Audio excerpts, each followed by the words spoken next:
प्रश्न संख्या 5 सॉल्यूशन कर लेते हैं। यदि सेक थीटा बराबर, यानी कि दिया गया है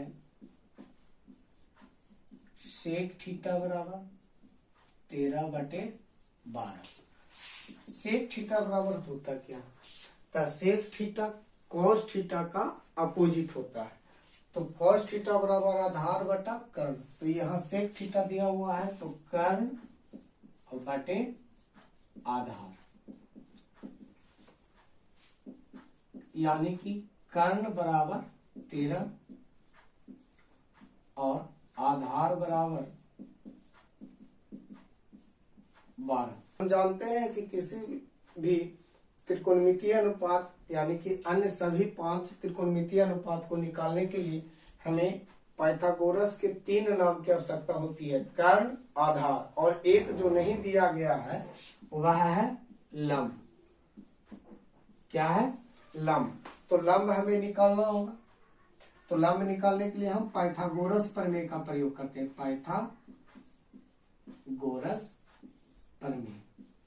पाइथागोरस प्रमेय में जब कर्ण दिया हुआ रहे और हमें लंब निकालना हो तो लंब का स्क्वायर बराबर, फार्मूला सूत्र होता है कर्ण का स्क्वायर माइनस आधार का स्क्वायर, कर्ण का स्क्वायर, कर्ण दिया हुआ है 13 का स्क्वायर और माइनस आधार दिया हुआ है 12 का स्क्वायर। जब हम 13 का वर्ग करते हैं प्यारे बच्चों तो 13 का जो स्क्वायर आता है वो 169 और 12 का जो स्क्वायर आता है 144। दोनों को घटा लें तो 9 में से 4 गया, 5, 6 माइनस 4 2, 25 आ गया। तो लंब का जो स्क्वायर है वह 25 प्राप्त हुआ, यानी कि लंब बराबर इसे हटा दिया, लंब बराबर।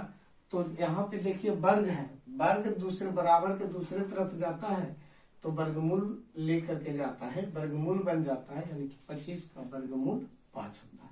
25 वर्ग संख्या है 5 का, तो इसका वर्गमूल 5 हो गया। लंब हमारा प्राप्त हो गया।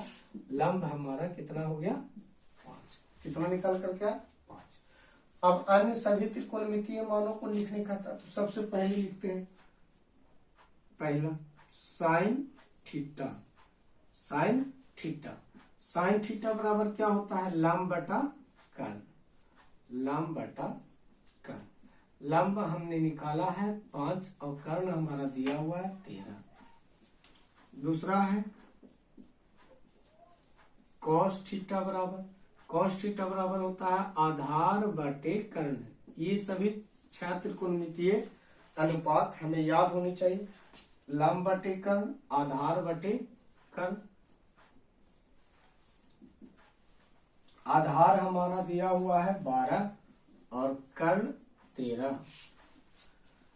ऐसे भी जानते हैं कॉस थीटा सेक थीटा का अपोजिट होता है, तो 13/12 12/13 हो जाएगा। तीसरा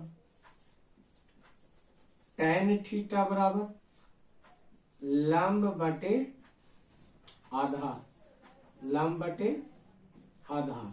लंब कितना है जब? तो लंब दिया गया है, लंब हमने निकाला है 5 और आधार हमारा है 12, 5/12।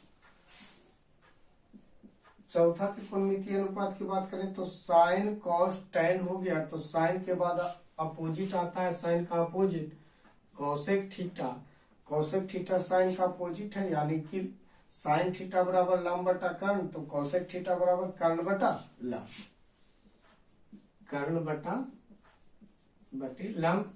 और कर्ण हमारा 13 है और लंब निकल करके आया 5। अब यहाँ देखिए पांचवा कॉस का अपोजिट आता है सेक तो ऑलरेडी दिया गया है, पहले से दे रखा है 13/12। तो सेक को छोड़ करके फिर टैन का अपोजिट आता है कॉट, तो हम लिख देते हैं कॉट थीटा। टैन थीटा का अपोजिट होता है, टैन थीटा होता है लंब बटा आधार, तो कॉट थीटा हो जाएगा आधार बटे लंब। आधार हमारा दिया गया है 12 और लंब ज्ञात किए हैं 5। ये हमारा अन्य सभी त्रिकोणमितीय अनुपात है। क्या कहता है कि सेक थीटा बराबर 13/12 हो तो अन्य सभी त्रिकोणमितीय अनुपातों को ज्ञात करें या परिकलित कीजिए। तो सेक थीटा बराबर 13/12 यानी कि कर्ण बटा आधार। कर्ण 13 है, आधार 12 है, लंब हमारा निकल करके आया 5। कैसे निकला लंब? तो यह हमारा पाइथागोरस प्रमेय से निकला। लंब का स्क्वायर बराबर होता है कर्ण का स्क्वायर माइनस आधार का स्क्वायर, यानी कि 13 का स्क्वायर माइनस 13 क्या है? कर्ण है, और लंब आधार 12 है। तो इसका जब हम वर्ग किए तो 169 माइनस 144 बराबर 25।